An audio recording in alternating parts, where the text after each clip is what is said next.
महाकारुणिक, तथागत सम्यक संबुद्ध, तथागतांचा सद्धम्म, तथागतांचा पावन पवित्र भिक्खू संघ या 3 रत्नाला अभिवादन.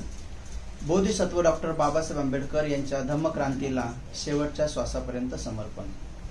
आज खूप सुंदर पद्धतीनं पूज्य शांतीजी थेरा यांनी बालकांवर गर्भसंस्कार टाकल्यानंतर काय लाभ होऊ शकतो तर ह्या संपूर्ण जगाच्या सुंदरतेचं उदाहरण देऊन हे जग सुंदर ईश्वराने नव्हे, परमेश्वराने नव्हे, तर हे सगळं जग अशा काही दुसऱ्यांसाठी जगणाऱ्या जे त्यागी, विद्वान, सायंटिस्ट आणि जे महापुरुष आहेत त्यांनी हे जग सुंदर बनवलेलं आहे असं सुंदरसं उदाहरण दिलं. त्याचे त्यांनी सुंदर असे दाखले पण दिले की बाबा जे काही सध्या सुखसुविधेच्या तुम्हाला वस्तू आहेत आपल्याकडे ज्या आहेत, तर आपल्याला खूप गरमी झाल्यानंतर आपण पंखा लावता क्षणी सुख अनुभव करतो.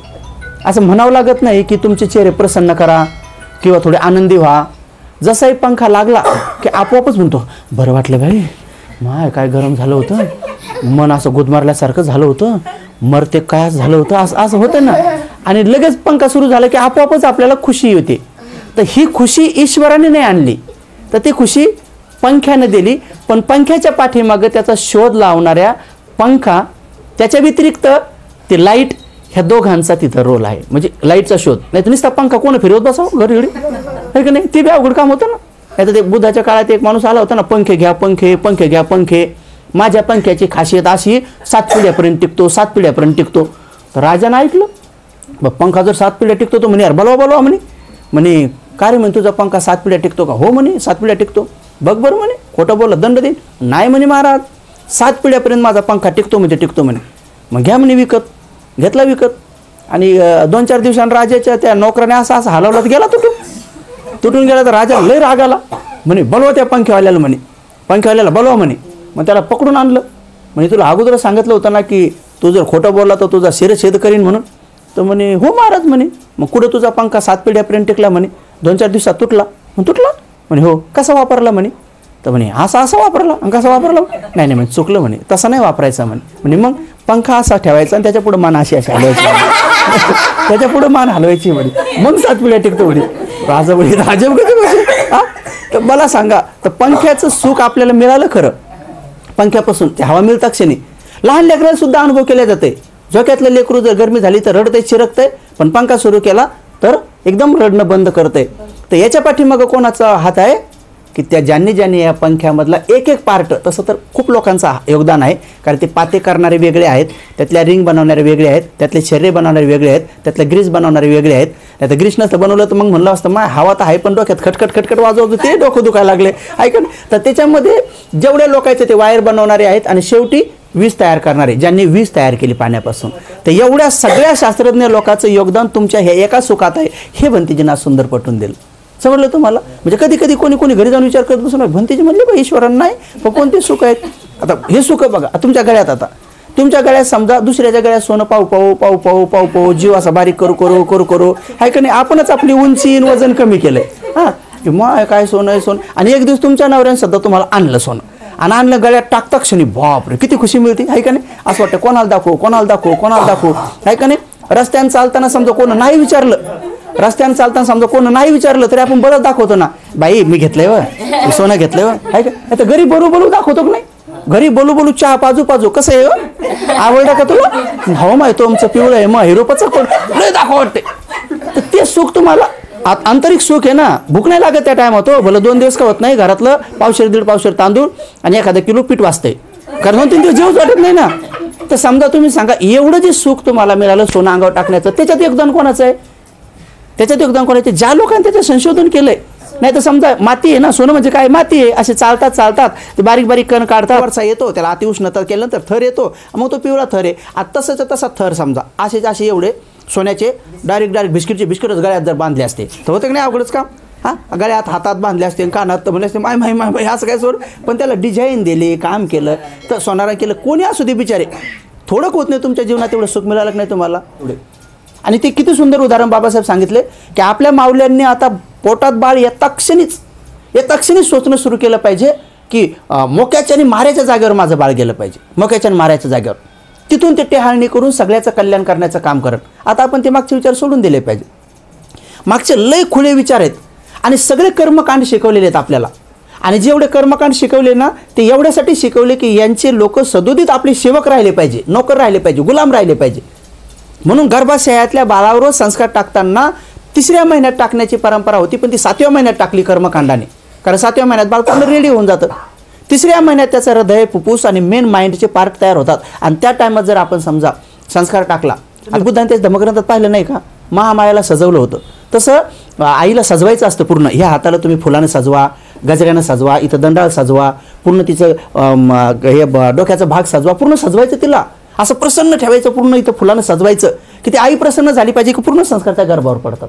कारण त्या आईच्या हृदयाला त्याचं हृदय जोडलेले, आईच्या बेंबीच्या नाळाला त्याचं बेंबीचं नाळ जोडलेले, आणि आईच्या माइंडला त्याचं माइंड जोडलेले. 24 घंटे जसं आचरण करतील तसं ते बाळावर संस्कार पडतात. ते आपले स्वतःचे बी कर्म घेऊन आले, पण त्याच्यात माता पिताचे बी कर्म मिक्स होऊन जातात. मग आई वडील दिवसभर कायेनं काय काम करतात, वाणीनं काय काम करतात आणि मनानं काय काम करतात, ते संस्कार त्यांच्यावर पडतात. आणि मग जन्म आल्यानंतर पुन्हा नंतर मायबाप, जसं रामजी बाबा कसं त्या बाळावर शिक्षण दिलं. बाबासाहेब ते एक महापुण्य घेऊन बोधिसत्व म्हणून आले, पण भीमा आईचं आणि रामजी बाबाचं बी योगदान खूप मोठं आहे. बाबा स्पष्ट म्हणले की माझे वडील इंग्रजीचे शिक्षक होते म्हणे, सुभेदार म्हणून रिटायर झाले, पण रिटायर झाल्यानंतर सुद्धा त्यांनी पुण्यामध्ये एक इंग्रजीच्या टीचरचा कोर्स केला रामजी बाबांनी. आणि नेमकं तेव्हा 14व रत्न म्हणून बाबासाहेब पोटात होते बघा तेव्हा टाइम. आणि तेव्हा रामजी बाबा इंग्रजी मिलिटरीतल्या लोकांना शिकवत होते पुण्यामध्ये. तर ते म्हणे माझे वडील तिकडे खडखडी इंग्रजी शिकवायचे आणि मी पोटात असतानाच खडखडी इंग्रजी शिकलो. आणि पुढं चालून मग तडकरकरांचे जेवढे काही उतारे आहेत म्हणे माझे वडील माझ्याकडून पाठच करून घ्यायचे म्हणे. हे माझे इंग्रजी जेवढी काही चांगली आहे त्याच्यामध्ये कोणाचं नाही, माझ्या वडिलाचंच योगदान आहे म्हणे. तर त्या वडिलांनी वेळ दिला. आपल्याकडे संस्कारसुद्धा गर्भाशयापासूनच 3ऱ्या महिन्यापासून जे संस्कार टाकायचे की उठताना, बसताना, चालताना भगवंताच्या गाथावंदना म्हणायच्या, बाबासाहेबाचा फोटो पाहत राहायचा, बुद्धाचा फोटो पाहत राहायचा. सकाळी उठलं की डोळे उघडले की दुसरं कोणालाच पाहायचं नाही, पहिलं बुद्धालाच पाहायचं. काही ऐकायचं असलं तर पहिलं बुद्धवचनच ऐकायचं, काही बोलायचं असलं तर पहिलं बुद्धवचनच बोलायचं. उठलं की नमो तसं म्हणून टाकायचं, पुढं म्हणायचं आता बोला काय बोलायचं तुम्हाला, पहिलं बुद्धवचनच बोलायचं. बघा तुमच्या बाळावर काय संस्कार पडतात. 1 नंबर सोडत नाही ते वर्गातून कधी, केवळ वर्गातच नाही, पुढे चालून ज्या ज्या सभेला जाईन ते, कोणती सभा असो, विद्वान लोकांची सभा असो का, ज्ञानी लोकांची सभा असो का, ध्यानी लोकांची सभा असो का, प्रज्ञावान लोकांची सभा असो, कोण्या सभेत असो, ती त्या सभेमध्ये अतिपूजनीय बनतंय आणि गौरवनीय बनतंय. ते संस्कार टाकावं लागतात. प्रशिक्षित घोडा आणि अशिक्षित घोडा, तुम्ही कोणत्या घोड्यावर बसणं पसंत करसान, आहे का नाही? असं चांगला रिक्षावाला, 10 रुपयाला रिक्षावाला कोणत्या रिक्षात बससान, आहे का नाही? ते म्हणला बसा 5 रुपये द्या, आणि दुसरा म्हणला 20 रुपये द्या, आणि रिक्षा म्हणला नाही काहीच देऊ नका, मीच 20 रुपये देतो. अरे बाप एक तिकडे गाठीत नेऊन घालशील. पाहिलं तुम्ही सुसंस्कारी. आपण स्वतः कोणाला पसंत करतो, संस्कारित लोकांना पसंत करतो. कोणती बी नोकरी लागू द्या, काय करतात पहिलं ट्रेनिंग देतात ना. बिना ट्रेनिंगचं कोणत्या ऑफिसमध्ये ठेवतात, ट्रेनिंगच नाही, भले 2 महिने 3 महिने चुकत नाही, सराव करतात. म्हणून प्रशिक्षण एवढं महत्त्वाचं असतंय. म्हणून बाळ जन्मल्यानंतर सुद्धा जन्मल्याबरोबर बाळाच्या कानामध्ये नमो तस्स भगवतो आरहतो सम्मा संबुद्धस म्हणावं. कोण जे जवळ असेल, त्या बाळाचा वडील असो, बाळाची आजी असो का आजोबा, जे कोणी असेल जवळ, त्यांना लगेच बाळ घेतल्याबरोबर कानात नमो तस्स म्हणावं. कारण आपल्याला चुकीचे संस्कार टाकलेत ना. बाळ जन्मले की त्याचे कान फुकतात. एकदा एका ठिकाणी मला एका बाईला बोलवलं, तर त्या बाईनं कान फुकले. कसे फुकले म्हणे, कान्या कान्या कुर आणि म्हशी गेल्या दूर. तुम्हाला कळलं का हे संस्कार कसे टाकले त्यांनी? हे संस्कार आहेत, कुसंस्कार आहेत. पण याचा अर्थ माहिती आहे तुम्हाला काय होत होतं? कान्या कान्या कुर आणि म्हशी गेल्या दूर, म्हणजे कन्या कन्या खाय आणि म्हशीकड जाय असं येते. म्हणजे आपले सगळे लोक म्हशीकड पाठवायचे होते, तर आपण आता कधीच कन्या कन्या कुर म्हशी गेल्या दूर नाही म्हणायचं. तर आपण काय म्हणायचं आता, पेढे पेढे खाय आणि इलायतेला जाय. पेढे पेढे खाय बाळा अमेरिकेला जाय, आणि पेढे पेढे खाय बाळा तू जपानला जाय असं म्हणायचं. आता असं कन्या कन्या करून म्हशी गेल्या दूर, जाऊ द्या काय आमच्या दूर. आपले पोरं शाळेत टाकायचे, इंग्रजी मिडियमला टाकायचे. हे संस्कार तुम्ही गर्भाशयात टाका. गर्भाशयात जर टाकले तर खूप चांगले होते. पण तुमचं बाळ पुढं चालू चोर निघा असं तुम्हाला वाटतंय का? तर नाही म्हणे बाबा चोर नाही निघा वाटत. म्हणलं मग एक काम करा, 9 महिने 9 दिवस तुम्ही चोरी नका करू, बस ते बी चोरी नाही करणार. म्हणजे मी कुठे चोऱ्या करते पण त्याची मला माहिती आहे, तुम्ही काय बाहेर चोऱ्या करायला जात नाही म्हणे, पण तुम्ही घरातल्या घरातच साहेबाच्या खिशातून चोरता म्हणलं. हां तसे चोरले म्हणजे 4-5 दिवस, मग ते बी चोरणार आहे म्हणलं. आता तुम्ही कुठं चोरले, काय चोरले? कारण तुमचं चित्त जर चोरीचं असेल ना, तुम्ही भले घरात जरी चोरले तर ते संस्कार पडतात. म्हणून ह्या टायमामध्ये मुंगीसुद्धा मारण्याचं चित्तात येऊ द्यायचं नाही. अंगावर असं साप इंचू जरी आला तर म्हणायचं नाही, मी जर या सापाला मारेन तर माझ्या बाळावर संस्कार पडतील, तर बिलकुल नाही मारायचे म्हणायचं. बुद्धाच्या धम्मामध्ये जर बल असेल आणि मैत्रीत जर ताकद असेल तर साप मला काय करणार नाही. आणि ते झालं होतं रामजी बाबासोबत. ज्यावेळेस रामजी बाबा या जंगलामध्ये गेले होते तेव्हा रामजी बाबाच्या समोर एक भला मोठा नाग उभा राहिला होता. जीवनचरित्रात लिहिलेली ही गोष्ट. भला मोठा नाग होता. तेव्हा रामजी बाबांना पाहता क्षणी म्हणे, जर माझ्या भावाने केलेली भविष्यवाणी जर खरी होणार असेल, ते म्हणले होते ना, दादा आपल्या 3ऱ्या पिढीमध्ये एक असं रत्न जन्माला येणार आहे की ते सगळ्या आपल्या लोकांचा उद्धार करणार आहे, हे मला कळलं आहे आणि म्हणून मी तुला सांगायसाठी निरोप आला. त्याचे भावाले होते ना, ते घरातून निघून गेलेले. भीमाईचा आवाज ओळखला होता ना, भीमा घाबरू नको, मी तुझा मोठा देर आहे म्हणून असं म्हटले होते ना, भाई आहे म्हणून. मग ते घरी आणलं होतं, त्यांना फळबीळ दिले आणि ते भजनं बिजनं म्हणले होते. तर ते म्हटले रामजी बाबांना आठवलं, त्या पोटी जर ते रत्न येणार असेल तर हा नागराजा मला काहीच करणार नाही. आणि खरंच त्या नागाने असं फणा खाली ठेवला आणि मागं गेला. हे आत्मकथनात वर्णन आलेलं आहे.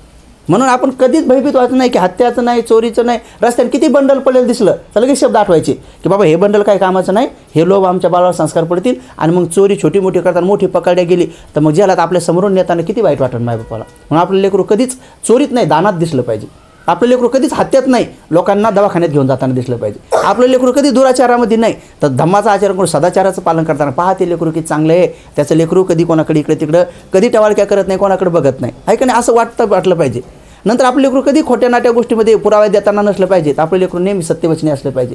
आपलं लेकरू नेहमी नशा पतनामध्ये नाही तर होशमध्ये असलं पाहिजे, मातापिता सेवेत असलं पाहिजे. तर त्यामुळं पंचशील पालन करायचं काटेकोरपणे. रस्त्याने जाताना कोणी गरीब गुरीब दिसो पुटकन द्यायचं, अरे म्हणायचं हे पुण्य आमच्या बाळाला. तुम्ही तिकडे दिलं तरी म्हणायचं माझी पत्नी माझं बाळ सहभागी, यांनी इकडे घरी दिलं म्हणायचं मी माझं पती आम्ही सहभागीचं असं म्हणायचं. हे संस्कार पडतात, हे विज्ञान आहे. कारण चित्त सदोदित त्या संग जोडलेलं असतं. आणि म्हणून आपण नेहमी गर्भाशयापासून कंटिन्यू हे संस्कार टाका. झोका देताना सुद्धा आपलं बाळ जन्मलं ना तर मांडीवर झोपवा किंवा झोक्यात झोपवा, तरीही तुम्ही बुद्ध वंदना म्हणून झोपवा. कारण बुद्धाचे गुण, बुद्धाचे सद्गुण, धम्माचे संघाचे गुण वर्णन करून भगवंताचे वचनं जर तुम्ही म्हणले तर झोक्यातच त्या बाळावर संस्कार पडतात. पण आपल्या महिला तसं करत नाही.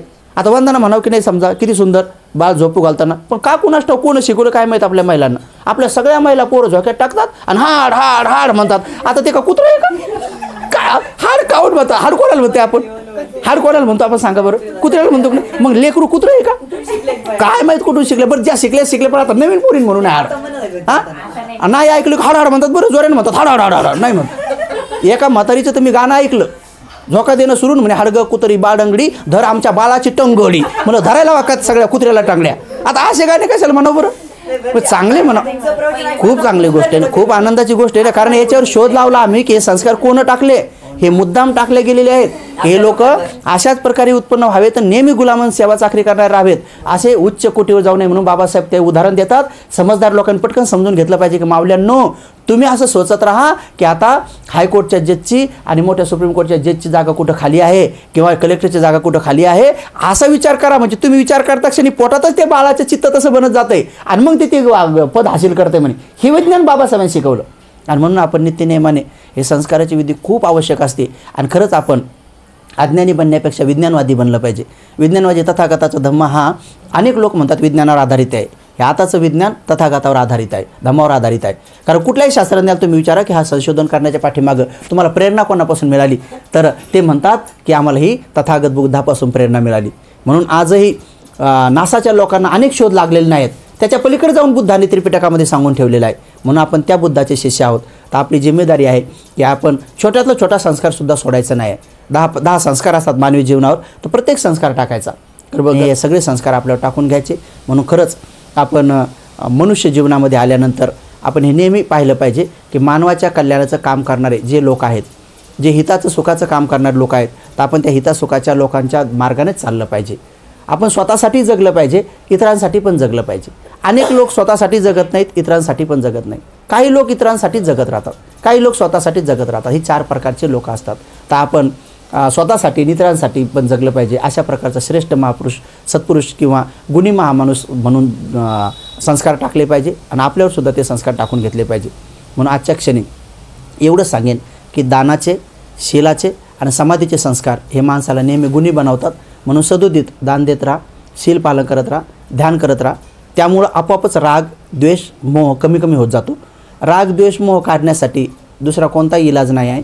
दान, शील, समाधी हाच त्यावर इलाज आहे. घरातला अंधार काढण्यासाठी दुसरा कोणताही इलाज नाही आहे. तर उजेड घेऊन या हाच त्याच्यावर इलाज आहे. तर उजाले का आना, अंधेरे का भाग जाना, पिल्ली का आना, चुओ का भाग जाना, सद्गुण का आना, दुर्गुण का भाग जाना. तसंच दान, शील, समाधी का आना, राग, द्वेष, मोह का भाग जाना. तर हे संस्कार आपण सदोदित टाका. बुद्ध भगवंतांनी त्या काळामध्ये कुंभाराचं उदाहरण देऊन सांगितलेलं आहे की कुंभार जसं मटके बनवण्याच्या अगोदर नदीच्या काठचीच माती आणतो, कारण ती मऊ मऊ असते आणि म्हणून तीच बांधतो, तिला व्यवस्थित चालून गाळून घेतो आणि तिला भिजत ठेवतो आणि पायाने हाताने तिमताना जर तिच्यात छोटा खडा आणि जर थोडा जरी कचरा सापडला तर पटकन काढतो, कारण की त्याच्या मटक्यामध्ये तो बाधा येईल. आणि मग नंतर चालून 2-3 दिवस ती माती तिंबल्यानंतर मग त्याला हवा तसा तो मटका बनवू शकतो. त्या चाकावर तो हवा तसा, त्याला वाटलं तर छोटा बनवू शकतो, त्याला वाटलं तर अधिक छोटा बनवू शकतो, त्याला वाटलं तर मोठा बनवू शकतो, त्याला वाटलं तर नळावाला बनवू शकतो, त्याला वाटलं तर बिना नळावाला बनवू शकतो, त्याला वाटलं तर अशी डिझाईन तशी डिझाईन, असं नक्षीकाम तशी नक्षीकाम, असं तोंडाचं तसं तोंडाचं, पिवळ्या रंगाचं भुऱ्या रंगाचं काळ्या रंगात, जसं पाहिजे तसा मटका कोणाच्या हातात आहे? कुंभाराच्या. तसं मातापिताच्या हातात आहे की त्यांचं बाळाचे डोळे कसे पाहिजेत, बाळाचे कान कसे पाहिजेत, बाळाचा चेहरा कसा पाहिजे. तुम्ही म्हणसान भंतीचे कसं आहे, हे 100% दानी बाळ. म्हणून आताच आपण थोडंसं मायबाप आपले असले म्हणतात त्याची सेवा बिवा करायची, ते बाळा संस्कार पडतात. म्हणून सकाळी उठल्याबरोबर बुद्ध पहा, आपाप तुमच्या बाळाचे डोळे बघा तसे कोरीव बनतात का नाही. सकाळी उठल्याबरोबर बुद्धाचे 32 लक्षणं पहा. म्हणा भगवंताचं उर्ध्वशीस, भगवंताचं कपाळ, भगवंताचे लांब लांब कान, असं एक एक एक एक वर्णन करा. तिच्यातलं सुईच्या टोका एवढं जरी थोडं थोडं गुण आला तर बाकीच्या लोकांपेक्षा वेगळं आपलं बाळ दिसतं. आणि हे जेव्हापासून आम्ही भिक्षू झालो तर अनेक भिक्षू आम्ही लोकांना शिकू लागलो. आणि म्हणून बुद्धाच्या मोरल इम्प्रेशनचं म्हणजे बाहेरच्या रूपाचं सुद्धा वर्णन करा आणि बुद्धाच्या गुणाचं सुद्धा वर्णन करा. बाबासाहेब नेहमी अभ्यासाले बाबासाहेब पाहत राहा, तुमचं बाळ ऑटोमॅटिक अभ्यासाला बसते. सांगायची गरज नाही पडत, कारण हे संस्कार ते माती असते का नाही, ती मऊ असती. आणि मग कुंभाराला असं वाटलं की तो मटका बिघडला तो पुन्हा चेंज करू शकतो. त्यानं तो आव्यावरून काढला आणि तिकडं ठेवला आणि सुकायला, आणि त्याला असं वाटलं बिघडला तो पुन्हा चेंज करू शकतो. पण जर तो मटका भाजल्यावर त्याला जर असं वाटलं आता चेंज करायचं, करता येईल का? म्हणून भगवान बुद्ध पण म्हणतात की माती म्हणजे गर्भाशयातले बाळ हे मातीप्रमाणे ते आपल्या हातात आहे. कसं तिंबायचं, काय करायचं, किंवा कसं नम्र बनवायचं, का दानी बनवायचं, शिलवान बनायचं. त्याच्यानंतर 3 वर्षाचं म्हणजे बाळ जन्माला आल्यानंतर 3 वर्षाच्या आत आपण तो मटका चेंज करू शकतो.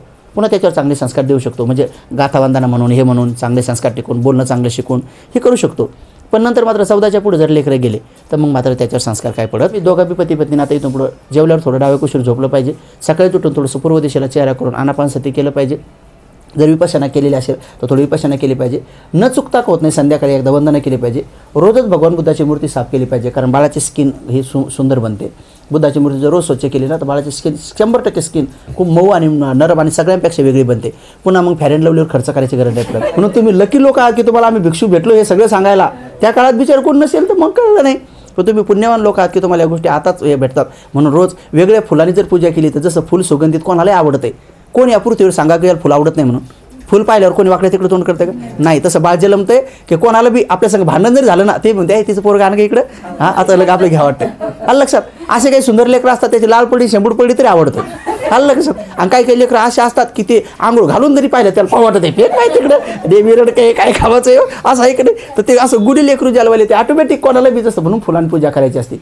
अगरबत्ती लावली की ते शील संपन्न बनते. शिलवान माणसाची वाहवा कुठे बी होते बघा तुम्ही. चांगल्या माणसाची वाहवा कुठे होते? विरुद्ध दिशेला बी जाते वाहवा.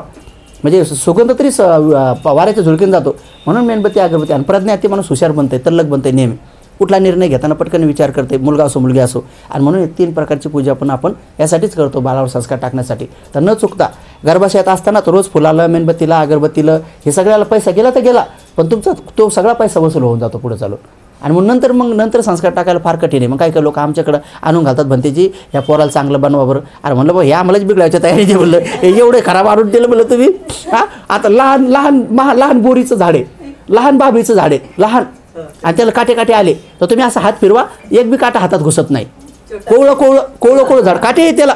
कोवळ्या बाबळीला तुम्ही असा हात फिरवा, एक काटा घुसणार नाही. पण बाबळीचं काटे जर मोठे झाले हात फिरवा तर तसं लोक नाही का असे मोठ्या काटेवाले करून आमच्याकडे आणून देतात. बघ लहानपणी कोवळ होतं तवा नाही दिलं म्हणलं, आणि आता काटे आमच्या काय हातात काटे घुसवता म्हणलं आता.